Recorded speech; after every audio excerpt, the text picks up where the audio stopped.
Greetings everyone, Digital Extremes have released Hotfix 29.6.4, which is the first hotfix of 2021. So, Operation Orphix Venom fixes. Over the course of the holiday break, DE continued to track and fix operation exploits. Any scores that were determined to be achieved with these exploits have been and will continue to be removed from the leaderboards. These players will also receive a temporary or full suspension where appropriate. They've also fixed AABC rewards not being given when achieving the Endurance Max 36th Orphix. They fixed an issue where affinity collected in a necromech wouldn't propagate to your Archgun if you transferred in from the operator. They fixed the second necromech death, resulting in a functionality loss as the operator until the operator respawns, having the same Archwing weapon equipped in the heavy weapon slot and the necromech primary slot, resulting in receiving double affinity for the weapon. They fixed an issue where the player's inventory can end up with 2 instances of the necromech's gun, which resulted in losing earned affinity when reviving as your Warframe. They fixed the missing extraction UI if a host migration occurs after killing the 36th Orphix, and they fixed focus gained by the necromech not being saved at the end of mission. Moving on, we had Archgun weapon inventory slots explanation and fix. When DE first introduced necromechs to Warframe, they did not have a head component that you could change. You just owned an entire necromech and that was it.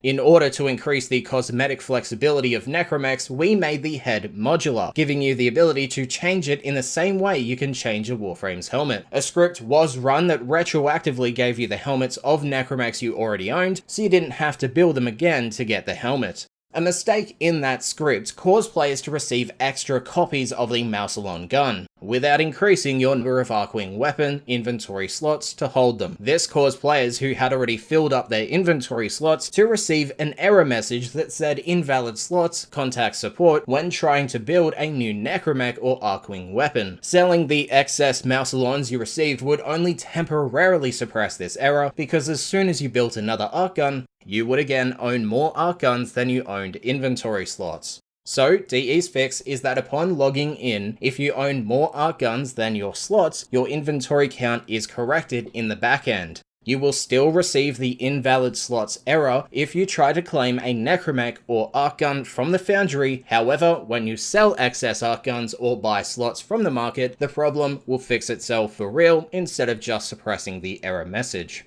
So moving on, the overall game changes. The necromech's heads-up display reticles will now always be white, same as the other reticles, to ensure it's always as visible as possible. They disabled the ability to open the pause menu after catching a fish, since it could lead to an incorrect state. The invert tap and hold abilities option now allows you to control the setting for each valid Warframe. Numerous Warframe abilities, new and old, have been given this tap and hold functionality to varying actions. DE said the following.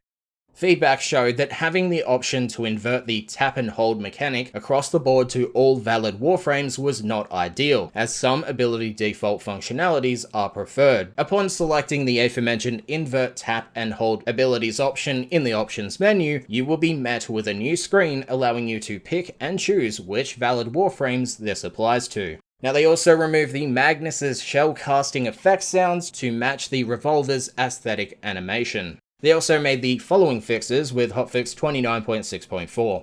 DE fix selecting currently active boosters while the market loads, resulting in a functionality loss. Survival's life support towers not spawning after 35 minutes. Infusing Lavos's Vile Rush to another Warframe, not allowing it to inflict any damage and status. Garuda's blending Talon's augment not hitting enemies behind you in the range indicated. Bone Widow's Meat Hook health absorb percentage progression, not following its ability rank sequentially. They fixed Void Rig's guard mode ability stats, showing energy drain a second base stat as 0. They fixed the Machete Wraith from only hitting once per enemy when using its heavy attack. The host not replicating lightning bolt effects from the residual shock arcane to clients. The Lotus's head disappearing in certain cutscenes. The fist type weapons appearing invisible while Gara is equipped with the Khalidia skin. Kura's Urushu rear and glassy area not applying the chosen color outside of the arsenal, the Void Rig Dave the Dead helmet skin appearing as a file path in the Necromech arsenal, an inability to place Deimos fish in your personal quarter aquariums. They fixed the K-Drive Pop Top mod displaying incorrect stat colors, the Buzzlock scope HUD overlay not extending to the edge of the screen, leaving visible margins. Fixes were made for missing music during the War Within final cinematic, all audio being muted in the moment during the Sacrifice quest, audio ducking when stopping time in capturer scenes. They fixed reverb in the color key capturer scene. Fixes were made for the K-Drive Vapor Trail mod custom boost sound persisting when the player dismounts their K-Drive, Lavos' Prex card icon missing from the universe fragment section of the codex. They fixed a script error when casting Lavos' transmutation probe, and a dedicated server script error in Conclave when using the Scourge.